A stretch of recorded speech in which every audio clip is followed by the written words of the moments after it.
Efforts to broker a truce between Israel and Hamas have failed to get either side to wind back their attacks. Both the Israelis and Palestinians have kept up their exchange of fire, and a short time ago a bomb exploded on a bus in Tel Aviv, wounding 10 people.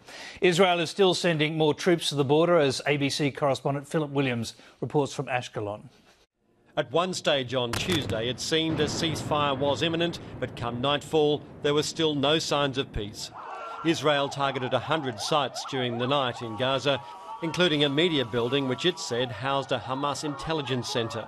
Israelis are going insane. They did everything. They lost their minds. Actually, after killing our children, killing our civilians, targeting everything, today they are targeting journalists. They tried all kinds of crime words, for the crime, actually. We need the world to move. There was no let-up from the Palestinian side either.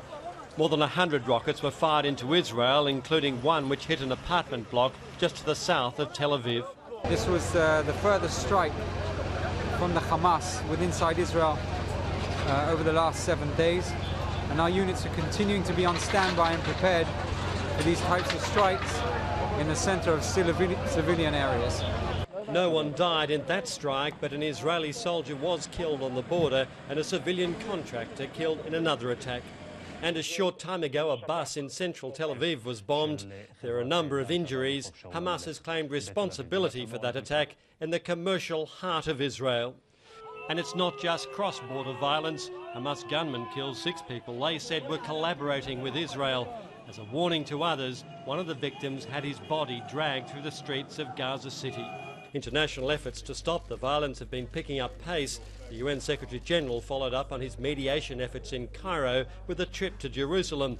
And the US Secretary of State, Hillary Clinton, has also held talks with the Israeli government. The goal must be a durable outcome that promotes regional stability and advances the security and legitimate aspirations of Israelis and Palestinians alike. Mrs. Clinton also met the Palestinian president in the West Bank, hoping he might be able to influence his fellow Palestinians in Gaza. The Israelis insist they're keen to negotiate a truce if it can stop the fighting in the long term. The problem is not just the height of the flames, but who starts them and who can stop them. We are ready. We never started it, and we are ready to stop it a minute after this press interview.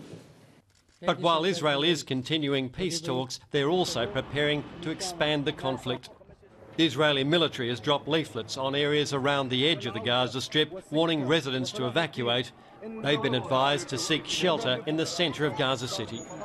I'm scared because what we face is the same as the last war. The Israelis destroyed our house. Then we had to stay with our neighbours and evacuate again to come to a UN school. The Israeli military is now using artillery to target rocket launching sites, and it's continuing its build-up along the border.